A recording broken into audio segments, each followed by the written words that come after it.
Olá, tudo bem? O tema de hoje é muito importante. Eu tenho uma pergunta a fazer. Para onde a pessoa vai depois que morre? Existe vida após a morte? Hoje você vai saber a verdade sobre a morte. Ninguém consegue fugir dela. Infelizmente, essa é uma realidade da vida de todos os seres vivos do planeta Terra. Por mais rápido que alguém corra ou tente evitá-la, em algum momento a morte alcança o ser humano. Mas apesar do desespero que a ideia da morte pode causar no ser humano, há uma esperança. E ela está na Bíblia.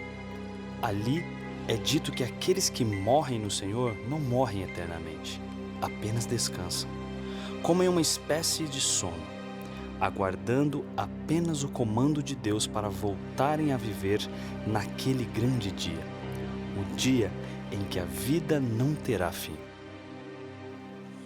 E agora sim, com a Bíblia nas mãos, nós queremos saber a verdade sobre a morte.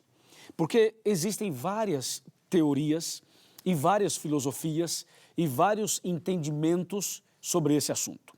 Na verdade, existe uma polêmica sobre o assunto. Algumas pessoas acham que quando morre alguém, essa pessoa morre, mas sai uma alma ou sai um espírito do corpo dela, e essa alma ou esse espírito poderia ir para o céu, para o inferno, para o purgatório, para o mundo dos espíritos, para um lugar intermediário, para o seio de Abraão. Ou seja, várias pessoas pensam coisas assim e coisas diferentes dessas. E você? O que você entende, biblicamente falando, sobre o estado do homem na morte?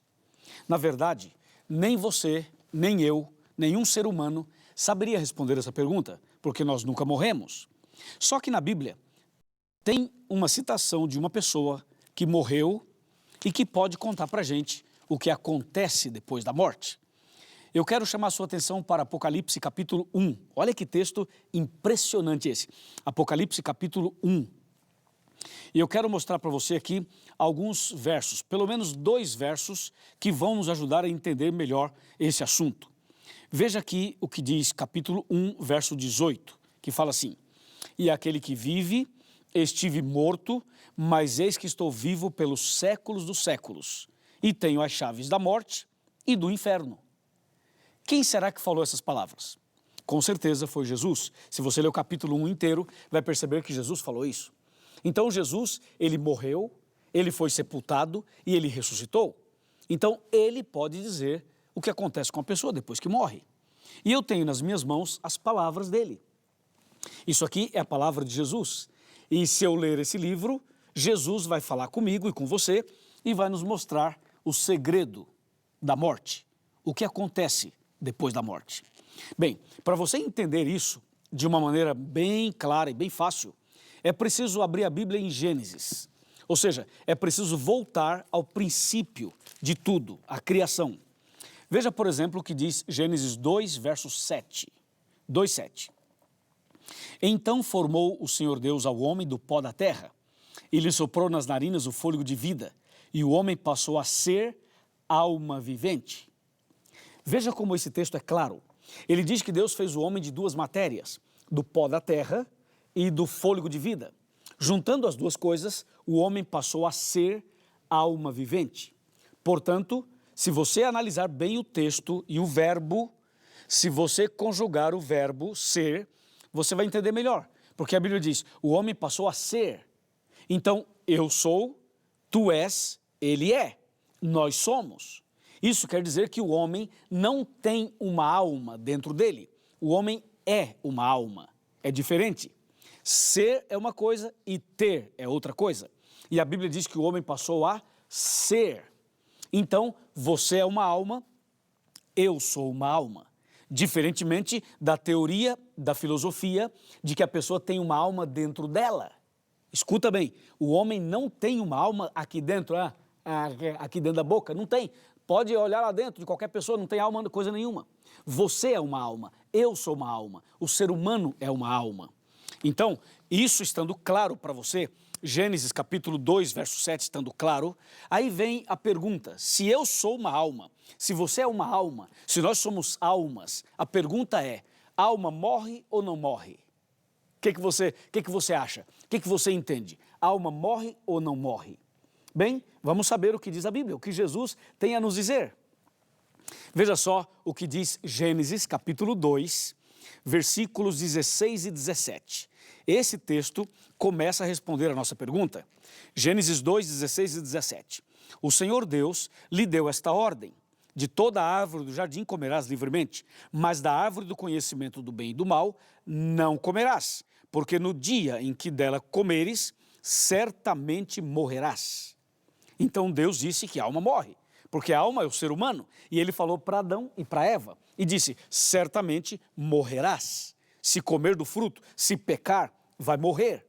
Então a resposta é essa daqui: a alma morre, porque eu sou uma alma, você é uma alma, Adão era uma alma, Eva também. E diz a Bíblia: se comer do fruto, se pecar, morrerá. Agora vem a outra pergunta para deixar bem claro o assunto. Quem foi que inventou a história de que a alma não morre? Quem criou essa ideia de que a alma não morre e que hoje permeia praticamente o Brasil inteiro, o mundo inteiro? Ou seja, as pessoas, inclusive nos filmes, nas novelas, nos desenhos infantis, eles passam a ideia de que a alma não morre. Mas a Bíblia diz que a alma morre, porque a alma sou eu, a alma é você. Agora, quem foi que inventou essa história de que a alma não morre? Eu quero chamar a sua atenção para Gênesis capítulo 3, versículo 4, que diz assim: então a serpente disse à mulher: é certo que não morrereis? Ah, agora eu entendi. Quer dizer, quem inventou essa história foi a serpente? Mas a serpente é um animal? Sim, a serpente é um animal. Então como é que o animal falou? Animal não fala. Claro, não fala exatamente como diz a própria Bíblia, o diabo usou a serpente. Ou seja, a serpente foi como um médium, um intermediário entre o inimigo e o homem. Na verdade, quem estava falando aqui não era a cobra em si, mas o inimigo que falava através dela. E foi o inimigo que inventou essa história de que a alma não morre. E hoje muitas pessoas, milhares e milhões de pessoas, acreditam na doutrina da serpente. E aí, e você? Acredita no que Deus falou ou no que a serpente falou? Deus disse: morrerás. A serpente disse: não morrerás. E para você, você fica de que lado? Do lado da serpente? Não. Do lado de Deus? Com certeza. Então, de acordo com a Bíblia, é isso aí. Deus fez o homem do pó da terra, soprou fôlego de vida, o homem passou a ser alma vivente, o homem é uma alma. Se o homem pecar, como de fato pecou, esse morrerá, como diz a Bíblia. Entendeu? Agora, eu quero chamar a sua atenção para um texto interessante de Ezequiel, capítulo 18. Vamos abrir a Bíblia em Ezequiel capítulo 18. Está bem aqui.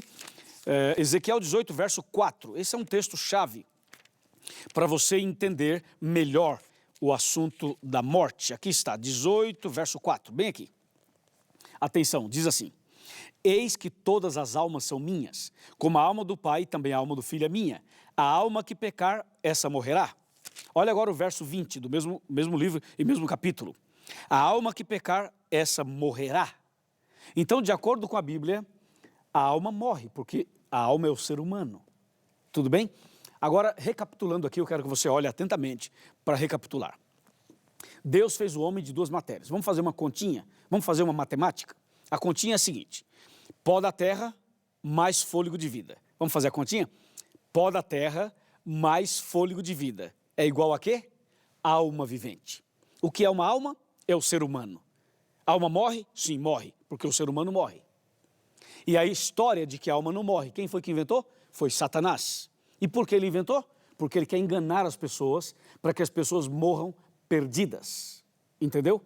Por isso que ele inventou essa história de que a alma não morre. Então a pessoa não se preocupa em se preparar, não se preocupa em andar com Deus, porque a pessoa pensa assim: bom, se eu morrer um dia, eu terei uma segunda chance, eu vou para o céu, ou eu vou para um outro lugar, e a minha alma poderá ser purificada.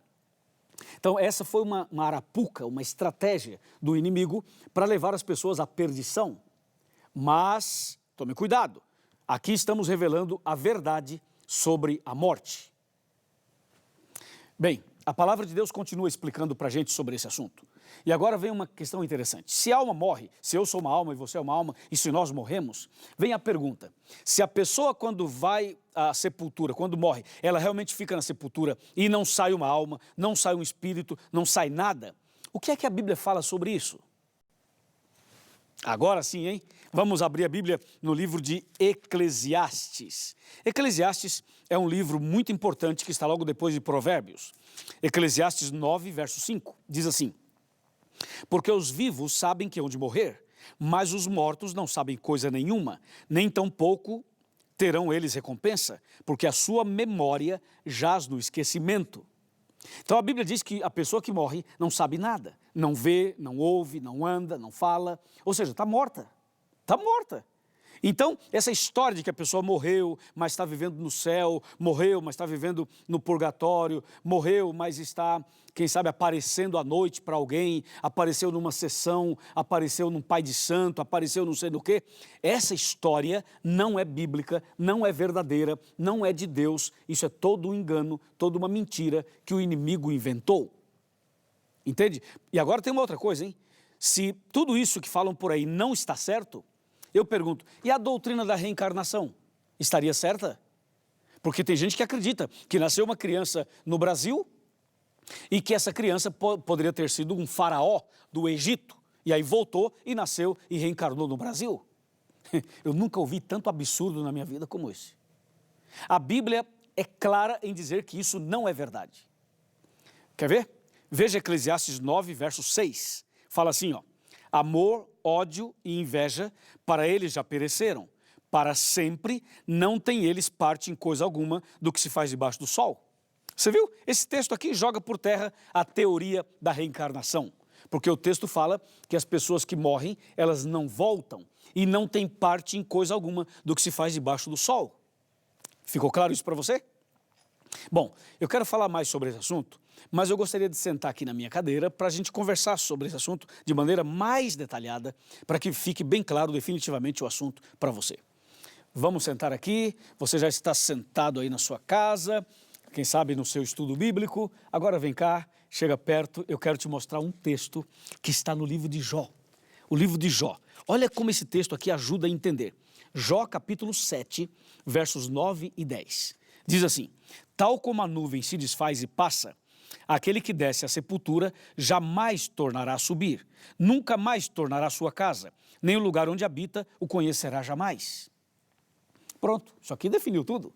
A pessoa quando morre, ela não volta, não aparece em casa, não aparece à noite, não aparece por aí, não fica se manifestando aqui, ali e acolá. Morreu, morreu, fica na sepultura. Aí você pergunta, pastor, e aí acabou tudo? Sim, acabou. Mas e aí, não tem esperança? Não, peraí, tem esperança. Sabe o que é que diz em João 11, 25 e 26? Jesus prometeu a ressurreição. Jesus disse, eu sou a ressurreição e a vida. Quem crê em mim, ainda que esteja morto, viverá. E todo aquele que vive, crê em mim, não morrerá eternamente. Você entendeu? Em outras palavras, a pessoa quando morre vai para a sepultura, mas um dia ela vai ressuscitar. E de acordo com João 5, 28 e 29, no dia da volta de Jesus, os justos ressuscitarão, transformados, perfeitos, e serão levados para o céu.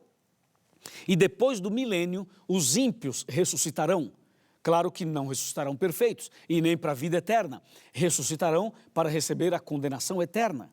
Mas a verdade é que toda pessoa que morre, seja ela boa ou má, ela vai para a sepultura. E um dia todos irão ressuscitar. Uns para a vida eterna, outros para a condenação eterna. Ficou claro isso para você? Então, a partir de hoje, não fique aí assustado com esse negócio de alma, de espírito. Não fique assustado com essas coisas. A partir de hoje, confia no Senhor. E Jesus, quando morreu na cruz e foi sepultado, perceba que ao terceiro dia ele ressuscitou, e a ressurreição de Jesus é a garantia de que aquele que morre em Cristo também ressuscitará. Entende? Essa é a nossa garantia, essa é a nossa certeza. É isso que a Bíblia Sagrada nos ensina. E tem um detalhe importantíssimo, importantíssimo. Jesus, quando ressuscitou, ele ressuscitou algumas pessoas com ele. E essas pessoas são chamadas de primícias, dos que dormem, dos que morrem. Ou seja, já existem pessoas que foram ressuscitadas. Entende? Mas a verdade é que, quando você analisa a Bíblia, todas as pessoas que morrem, elas vão para a sepultura. Isso tem que ficar claro para você. Então, o mais importante, sabe o que é? É se preparar. O mais importante é viver uma vida de preparo espiritual. Isso é o mais importante. Entende? Por quê? Porque se você estiver preparado espiritualmente, mesmo que venha a morte, mesmo que venha alguma situação complicada, mas você estará preparado. Veja o que diz Tiago, capítulo 4, verso 14. Aqui eu tenho a Bíblia em Tiago. Esse é um texto importantíssimo para você entender sobre a importância de estar preparado para a vida eterna, ou até mesmo para a morte. Veja aqui, Tiago 4,14 diz assim: vós não sabeis o que sucederá amanhã. Que é a vossa vida? Sois apenas como neblina, que aparece por um instante e logo se dissipa. A Bíblia está dizendo que você não sabe o amanhã, que ninguém conhece o amanhã, que você não sabe o que vai acontecer amanhã. Por isso, é preciso estar preparado hoje. Existem 3 acontecimentos na vida humana que são certos, mas Deus não revelou o dia nem a hora desses acontecimentos. O primeiro é o dia da morte, o segundo é o dia do fechamento da porta da graça e o terceiro é o dia da volta de Jesus. Nós sabemos que essas 3 coisas irão acontecer, mas o dia ninguém sabe. Você não sabe quando vai morrer, eu também não. Por isso, nós precisamos mais do que nunca se preparar. Precisamos mais do que nunca entregar a vida a Jesus. Agora, enquanto você está vivo. Estou falando para alguém que está enfermo. Estou falando para alguém que já passou pelo vale da sombra da morte. Estou falando para alguém que tem passado por tribulações. Meu amigo, minha amiga, Deus está dando uma chance para você. Mais um dia de vida, mais uma semana, mais um mês, mais um ano. Aproveite esse momento. Aproveite para entregar a sua vida a Jesus. Aproveite para sepultar todos os pecados passados e para começar uma vida nova. Porque o amanhã você não sabe, ninguém sabe o que vai acontecer amanhã. É o momento de você definitivamente tomar uma decisão. Quantas pessoas morrem todos os dias no Brasil e no mundo inteiro? E eu pergunto, será que essa multidão de pessoas que morrem, será que essas pessoas morrem preparadas? Será que essas pessoas morrem em Cristo? Será que elas estão entregando a vida a Jesus em tempo de misericórdia e de graça? Eu posso dizer para você que muitas delas morrem perdidas e muitas morrem salvas. E você está preparado? E você está preparada? Está pronto? Não apenas para o dia da morte, mas para o dia da volta de Jesus? Então, meu amigo, esse é o momento de você confirmar essa decisão maravilhosa de servir a Deus, de andar com Jesus. Então, antes da morte física, você tem que morrer para o pecado, abandonar o pecado, abandonar os vícios, abandonar a transgressão, abandonar essa vida de viver deliberadamente. É preciso agora começar a assumir um compromisso com Deus. Entende? Faça o curso bíblico até o final. E agora, quando terminar esse tema, procure a igreja adventista, procure o pastor, diga para ele: pastor, eu estudei sobre a morte com o pastor Luiz, eu quero saber mais, eu quero conhecer mais. E a igreja vai te receber de braços abertos. E você vai ser uma pessoa cheia do conhecimento e da graça de Deus. Amém? Está disposto? Está disposta? Está preparada? Está preparado? Muito bem, meus parabéns. Então agora eu quero fazer uma oração por você e por sua família. Vamos orar. Querido Pai Celestial, muitíssimo obrigado por esse tema. A tua palavra é clara ao dizer que a pessoa quando morre vai para a sepultura, mas também ela é clara ao dizer sobre a ressurreição. E nós sabemos que quando Jesus voltar, todos os justos ressuscitarão e ressuscitarão para a vida eterna. E os ímpios somente depois dos 1000 anos, mas para a perdição eterna. Senhor, aqui está esse homem, aqui está essa mulher, aqui está essa pessoa que está decidida a começar hoje uma vida nova. Ó Pai, abençoa esta casa, abençoe esta família, ajude essa pessoa a entender definitivamente esse tema e que a partir de agora essa pessoa realmente decida de verdade a nascer de novo e a começar uma vida nova com Cristo Jesus. Eu o entrego em tuas mãos, em nome do Senhor Jesus. Amém.